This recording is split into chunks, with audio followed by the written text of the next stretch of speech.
Memutus rantai kebiasaan bullying atau perundungan di kalangan remaja dengan mengambil rujukan Quran Surat Al-Hujurat ayat 11 dan Quran Surah An-Nisa ayat 9. Disilakan.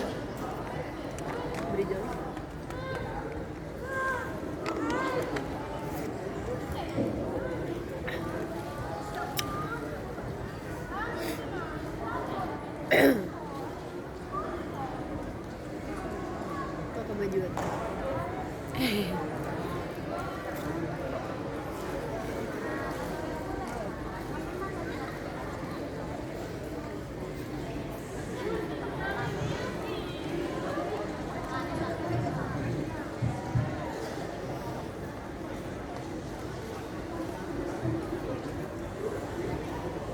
Bismillahirrahmanirrahim. Assalamualaikum warahmatullahi wabarakatuh.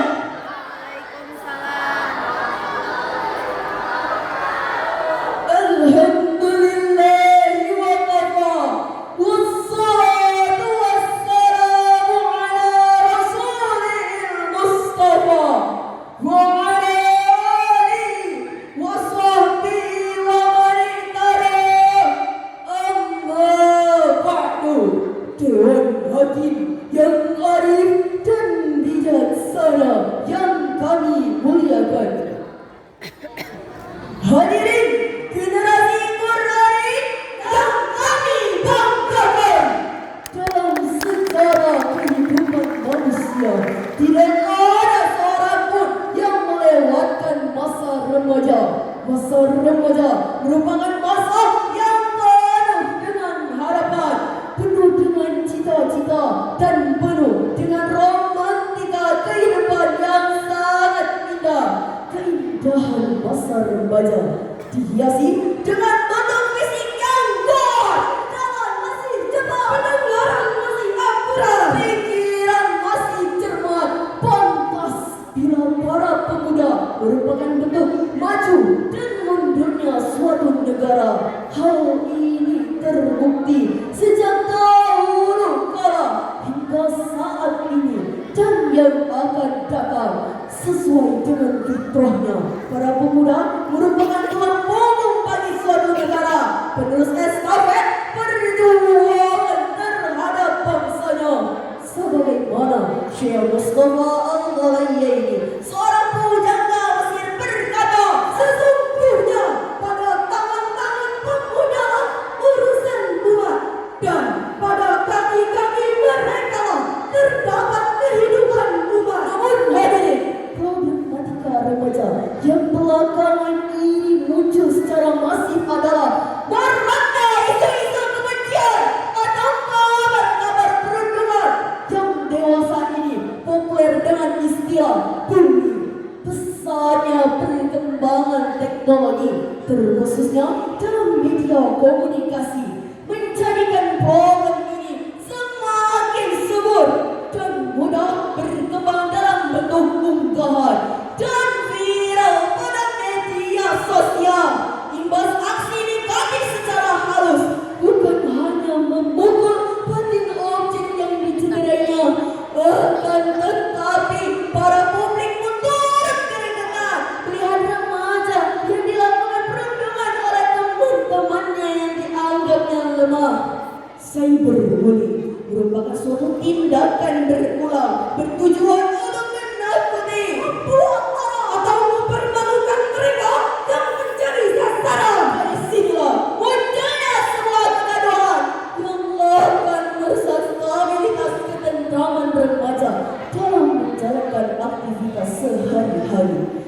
Prihatin terhadap fenomena ini, maka kami mengangkat syarahan dengan judul memutus rantai kebiasaan bullying di kalangan remaja dengan landasan firman Allah Al-Quran Surah Al-Hujurat ayat 11 sebagai berikut. Bismillahirrahmanirrahim.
ولا تلمزوا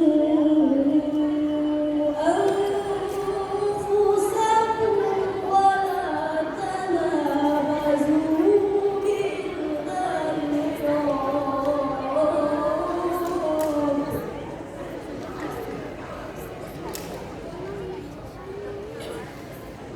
بئس الاسم الفسوق بعد الإيمان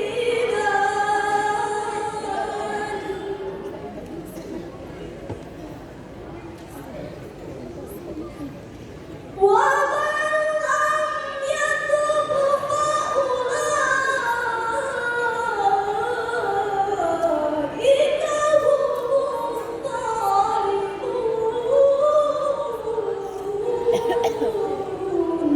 Hamba berlindung kepadamu ya Allah dari godaan syaitan yang terkutuk dengan menyebut asma-Mu ya Allah yang maha pengasih, maha penyayang.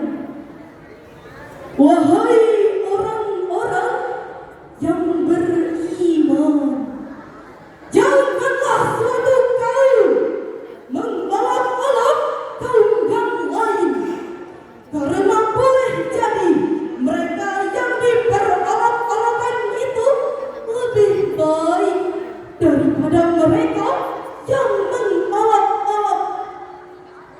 Dan jangan pula perempuan-perempuan mengolok-olok perempuan lain, karena boleh jadi perempuan yang diperolok-olok itu lebih baik daripada perempuan yang mengolok-olok. Janganlah saling mencela dan saling memanggil dengan julukan yang buruk. Seburuk-buruk panggilan adalah panggilan fasik setelah beriman. Siapa yang tidak bertaubat, mereka itulah orang-orang yang zalim. Masyaallah muslimin rahimakumullah. Dalam konsep ajaran Islam, pemuda memegang peranan penting untuk menjadi garda terdepan, sebagaimana Sayyidina Ali bin Abi Thalib radhiyallahu anhu berkata bahwa pemuda bukanlah pemuda yang berkata ini bapakku, akan tetapi pemuda yang beriman dan bertakwa akan mengatakan ini aku. Merujuk dalam kalimat tersebut bahwa sangat keras perilaku arogan yang dimiliki sebagian remaja di Indonesia yang suka mengolok-olok remaja lainnya sangat bertentangan dalam ajaran Islam.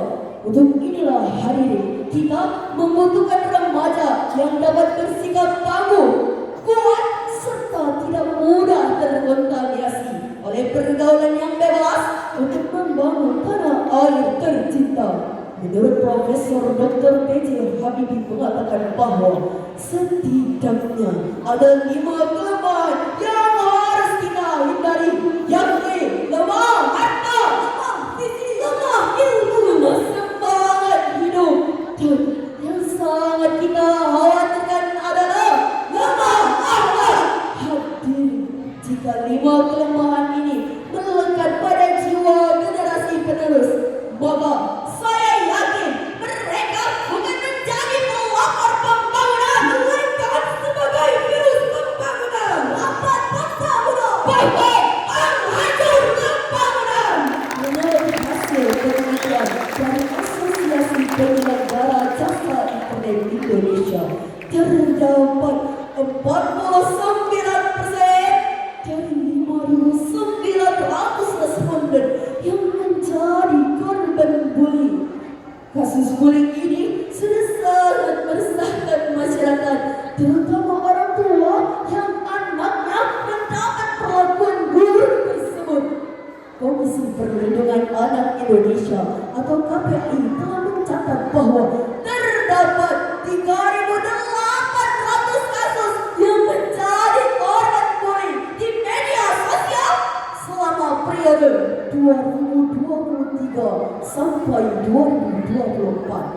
Menurut KPAI, kasus bullying ini bukan hanya menjadi tanggung jawab bagi orang tua dan juga keluarga, akan tetapi menjadi tantangan terbesar bagi lembaga pendidikan. Sebagai contoh kasus, seorang anak berusia 11 tahun di Tasikmalaya, Jawa Barat baru-baru ini meninggal dunia akibat perundungan oleh teman-temannya. Korban dipaksa untuk menyetubuhi kucing oleh teman-temannya dan direkam di telepon seluler, dan videonya diunggah di media sosial. Hadirin, aksi perundungan ini membuat korban sangat depresi hingga akhirnya sakit dan meninggal dunia. Hadirin, teman-teman sebangsa dan setanah air yang kami banggakan, faktanya perundungan di kalangan remaja memang sudah cukup mengkhawatirkan. Tercatat dari data UNICEF pada tahun 2023 saja, perundungan di kalangan remaja mencapai angka 41%, belum termasuk cyberbullying sebesar 45% di waktu yang sama. Mirisnya, hadirin, korban tidak mempunyai cukup keberanian bahkan kesempatan untuk melawan. Syekh Dr. Yusuf Al-Qaradawi dalam bukunya Akhlak Islam halaman 406 mengatakan bahwa tingkatan yang paling bawah adalah iman Allah.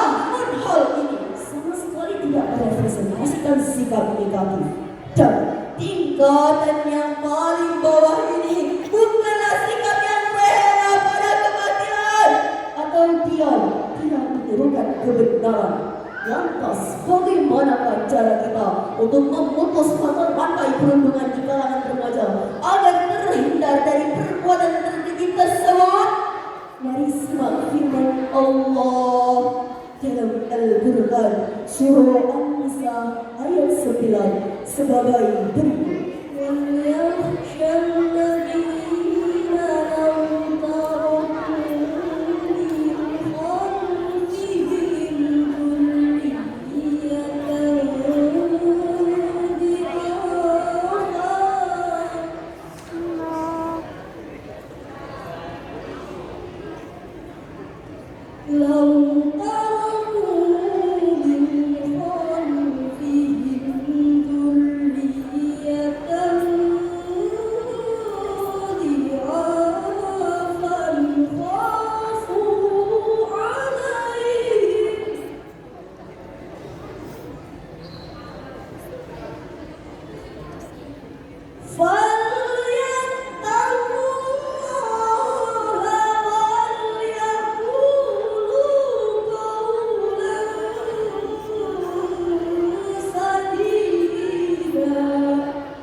Menurut riwayat Ibnu Abbas, ayat ini turun berkenaan dengan seorang orang tua yang mewasiatkan kepada anaknya. Wasiat yang membawa kemudaratan baginya. Maka Allah memerintahkan kepada orang tuanya untuk tersebut agar anaknya beriman dan bertakwa dalam kebaikan. Merujuk dalam dua ayat tersebut, maka sangat jelas Allah memperingatkan kita semua untuk tidak meninggalkan generasi yang lemah, baik lemah fisik, mental maupun intelektual. Bahkan yang sangat kita khawatirkan adalah lemah iman, karena hal ini dapat menyebabkan sebuah kekufuran. Apabila remaja yang sekarang serta yang akan datang memiliki kelemahan tersebut, maka dapat dipastikan mereka mudah terhanyut dalam gelombang kemerosotan moral yang disebabkan oleh pergaulan yang bebas, penyalahgunaan media, dan penyalahgunaan narkoba. Karena pilar utama diri agar terhindar dari bencana tersebut adalah tingkat intelektualitas, iman dan ketakwaannya, serta pemahaman akan manfaat dan mudarat dalam sebuah pergaulan. Hadirin masyarakat muslimin rahimakumullah, jika kita kaji lebih dalam lagi, perundungan di kalangan remaja memang tidak terlepas dari faktor usia. Hal ini menjadi tantangan terbesar bagi lembaga pendidikan, karena sasaran perbuatan terkecil ini terjadi pada usia anak-anak dan remaja yang masih berstatus pelajar, mulai dari SD hingga SMA. Oleh sebab itu, hadirin, salah satu cara yang efektif